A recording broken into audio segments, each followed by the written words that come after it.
Hey, hello everyone, Bunny hopping in at ya. Another RWBY guide. I think this may be our final one. I've just went through a little more research, so I think this may be it for me on this one. So, maybe we'll have some design with me or stuff. I know how fun it is to get to draw with your favorite creators, or having something in the background while you be creative. So, let's go through our last Tumblr dedicated thing. Let's see. Okay, so first of all, these rules are not set in stone. Some people will be salty if you break the rules for making OCs, but just have fun, okay? That is far more important. But know that really well-made OCs get more appreciation. In the end, you will take all this as a grain of salt and do whatever you want. It is your OC, after all. Again, I love that it has gradually evolved into recognizing it is your creation. But it is true. The more thought you put into your OC, the more appreciation it gets. As it should, because, well, it takes a lot to come up with a cohesive character design. Alright. Okay. OC and team names based on or allude to colors. And team names are made from a first initial of each team member. The team captain is the first letter of the team name. And this is fun. You don't have to change the name if you find another OC/canon character that has that name. So don't feel pressured to. Arguably one of the most difficult parts of making a RWBY OC. Names that are based around colors. They can be a color in a different language. Make sure you do your research if you're doing this, though. Especially if it's not your language. Which is true. Language is not very finite. There is many different reasons for many different things. Or anything that alludes to a color or sounds like a color. Last names are a bit more, at least in my mind. I believe they should be based around a color, but don't necessarily have to be. There are many good resources of finding names based on colors in the FNDM. Fandom? Oh, they put like a nice little acronym for fandom. That's interesting. If I see some, I will try to add them here. Another aspect of naming it is if your OC is a part of a team, their team name, which for my current character, based off of Rapunzel, which I had spent a good couple of hours coming up with different names because I am unsure of what her color palette should be. So I think the designing process of her will be very interesting. There are a lot of creative names I've seen so far. Okay, I just typed fart just now and I'm crying right now. Okay, back to serious time. I enjoy a bit of humor. I love that she's like, I put fart. Childish, but it's okay to laugh, people. It's okay to be childish. Scroll through the blog a bit and look at some of them. Team names are based on the team name's first initial of their name. I've seen some differences, but general fandom prefers to be their first name. Also, the first letter in each team letter's name. Fandom can get pretty salty about this, so be warned if you're going to break this. I found it much easier to plan the team name than work from there, or make 1 to 2 characters, then link the name and fill in the blanks. Make character first. It's either super easy or impossible to think of a team name, so just be warned. This is something I have learned about Team Cyan when I was trying to think of how I would represent that. Because, I've seen so many people deciding what they would decide the main theme of the team would be, whether it be they were cursed members or based off of Roman gods, or for me, I am thinking about generally creating actual Disney princesses, which this will be hard given that, well, some of the Disney princesses have been done. Cinder, Cinderella, Weiss, Snow White, like Blake, Belle from Beauty and the Beast, Roman Torchwick, which actually, you remember that it's Snot-Nosed Kid in Pinocchio. He actually has a name. I didn't know. So that's where they get Roman Torchwick from. I didn't know they actually had a name. And of course, Penny being based off of Pinocchio. I think a really fun concept. Outside of a wooden character, they went for electronic, which fits better in this advanced technology within the world of RWBY. It makes sense. But anyways, so I may have to figure that out for myself one day. Also, for team names and character names in general, don't worry if you find out that having the same name as someone else's OC or team. Everything is based on colors, so of course there are going to be some repeats also. If you named an OC team something, then later found out there are canon characters with that name, you don't have to change your OCs. Same goes for weapons, but that's for a different section. Again, I love the fact that we all just admit this fan base is so inclusive. And there's only so many characters you can create and make them different when you're naming people off of colors. I know we have a very vast vocabulary between the English language and just in language in general, but you will have some repeats. It will just happen. And I doubt anyone's doing it purposely. Okay, now weapons. Difficult, evil demons. Keep working at them. Don't be afraid to scrap an idea and rework it. Look at reps and make a weapon that fits your OC's personality and fighting style. They need names too, but I don't know how to name them, so check the wiki. I mean, it's true, especially finding the fun thing that they actually name their weapons. I don't know, it's like whenever people name their cars, essentially, which some have very classy names, very fun. It gives that car so much personality. I think names just give anything a personality because names give you an idea of what something is. The bane of every RWBY OC's maker's life. I mean, that's true, especially for me as someone who does not create weapons. Weapons are the fucking worst. I'm sorry, but it's true. I never asked for this.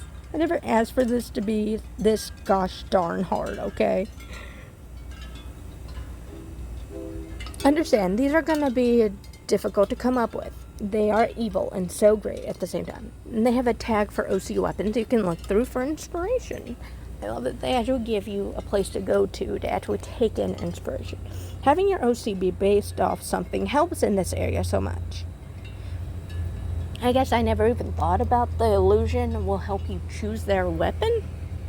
Whether it be, fitting in with their fairy tales or where the fairy tale is based off of. I hadn't even thought about that again. I am so impressed by the guides because a lot of them do not express these things. Each guide is unique and wonderful in their own ways.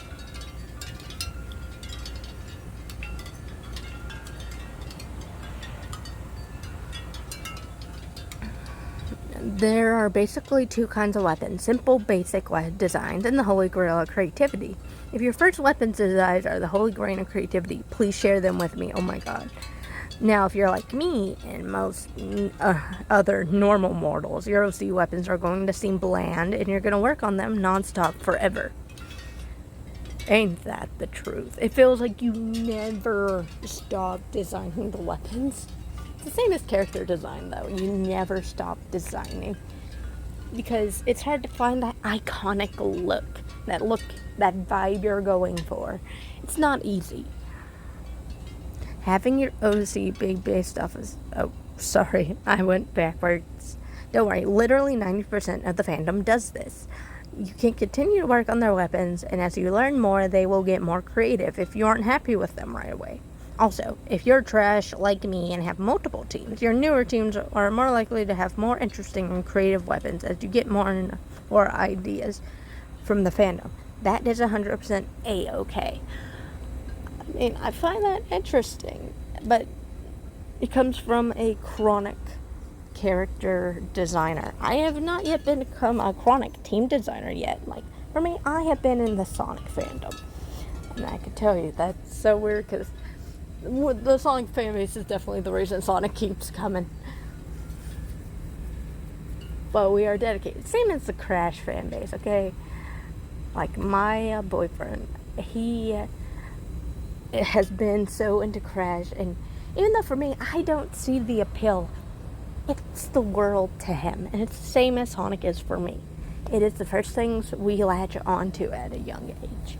So I understand what it's like when you first start making OCs, and of course they're bland at most. Maybe because you're not truly thinking about the design, you just want to say you have one.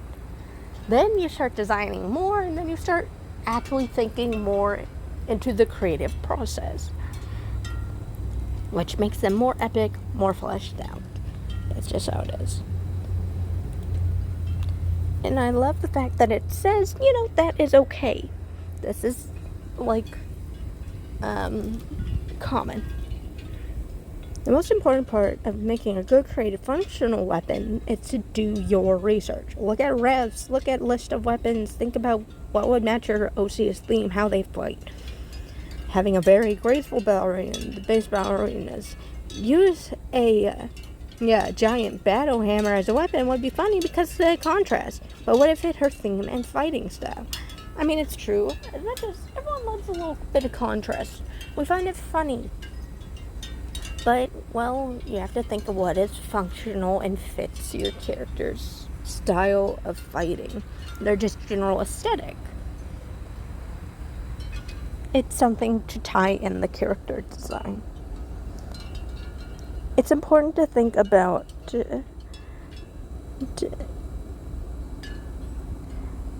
also, their weapons should work well with their semblances, but more on that later.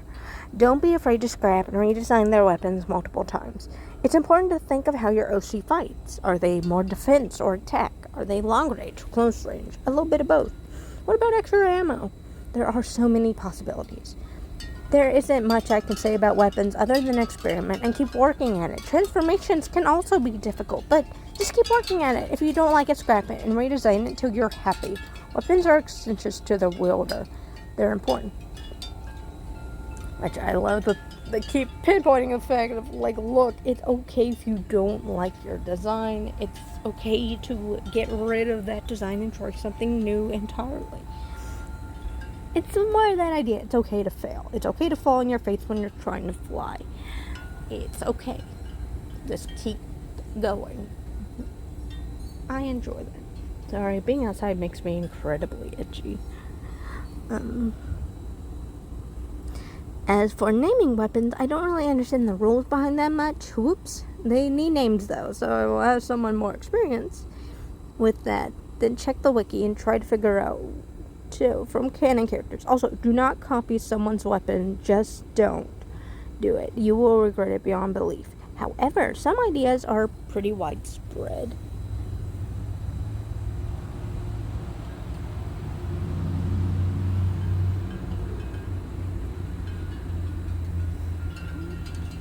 If you make something, someone ends up having the same idea, don't do it. The same as for a canon character. If someone shows up with a similar weapon, you don't have to change it. I mean, I find it interesting at the fact of saying, yeah, you don't have to change it. A lot of other people will recommend that you do. Maybe it's good that we don't, though. I don't really know.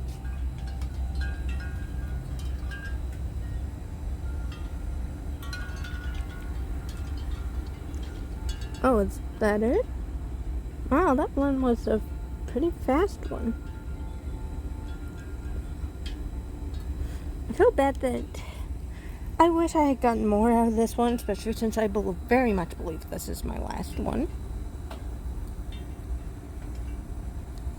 But I guess we will go on to the ranking. Man, I thought this last one would be more interesting. Alright, so our potentially final Clarity 6X knowledge list. Let's see. Clarity.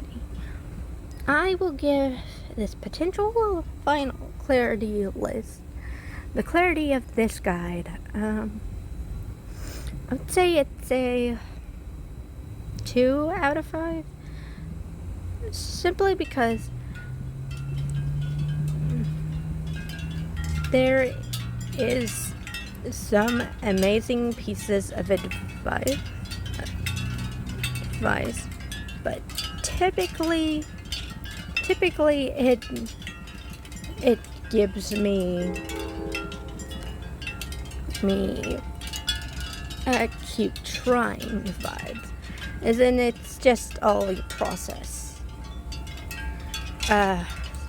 Success. I would say success is a 3 out of.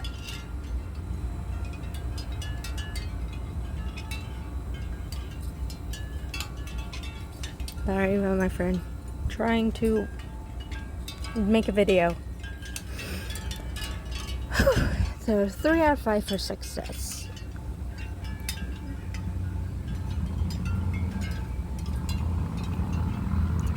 I just make it a 3 out of 5 because, like I said, it is far more advice oriented.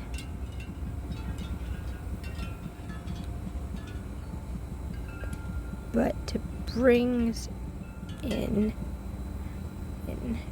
a aspect no one thinks about.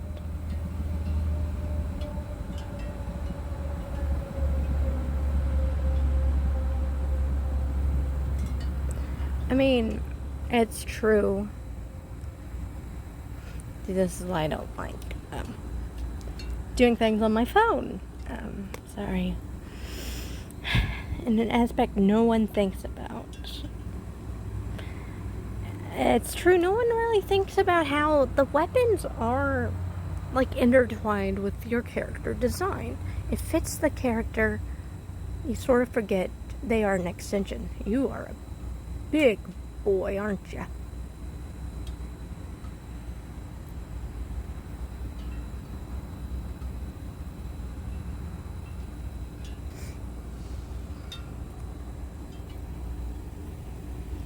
Leave my thing alone. And finally, knowledge. I would give knowledge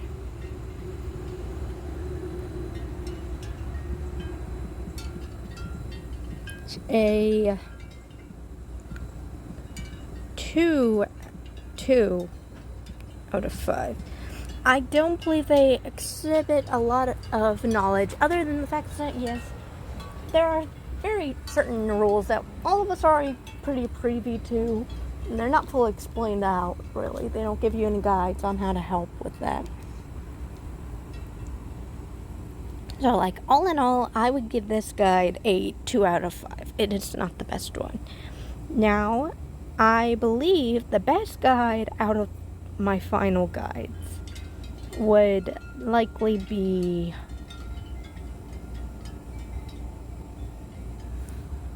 either the lost episode type or